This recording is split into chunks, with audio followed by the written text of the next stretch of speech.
এই বাচ্চাটি এতটাই শক্তিশালী যে সে শুধু হাত দিয়ে একটি গাড়িকেও থামিয়ে দিতে পারে, কিন্তু তার সব সময় খুব খিদে পায়, এমনকি টিভি দেখলেও মনে হয় সেটাকেও খেয়ে ফেলবে। তাই তাকে এক প্লেট খাবার দেওয়া হলো, কিন্তু এক প্লেট খাওয়ার পরও তার পেট ভরলো না, দ্বিতীয় প্লেটও শেষ করে ফেললো, তবুও তার খিদে মিলল না। বাচ্চাটির মা অবাক হয়ে রান্নাঘরে আরও খাবার আনতে গেল, কিন্তু ফিরে এসে দেখলো প্লেটে থাকা ভাতও সে একাই শেষ করে ফেলেছে।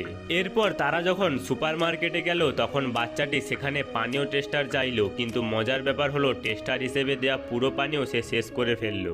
দোকানের কর্মীরাও তাকে দেখে অবাক হয়ে গেল, বাচ্চাটি সত্যি অনেক বেশি খায়। কিন্তু বন্ধুরা, আসল চমক হলো সে অসম্ভব শক্তিশালী। একদিন এক দুষ্টু ছেলে তাকে বল ছুঁড়ে মারতে লাগলো, কিন্তু বলগুলো তার গায়ে লাগলেও তার কিছুই হলো না।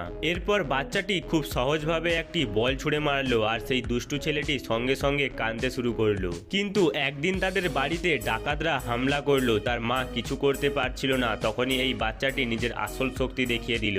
সে একে একে সব দুষ্কৃতিকারীদের এমনভাবে মাটিতে ফেলে দিল যে তারা আর উঠতেই পারলো না, এমনকি তার শক্তির আঘাতে দেওয়াল পর্যন্ত ভেঙে চুরমার হয়ে গেল। আসলে সে আর কেউ ছিল না, সে ছিল স্বর্গলোক থেকে আসা এক শক্তিশালী শিশু।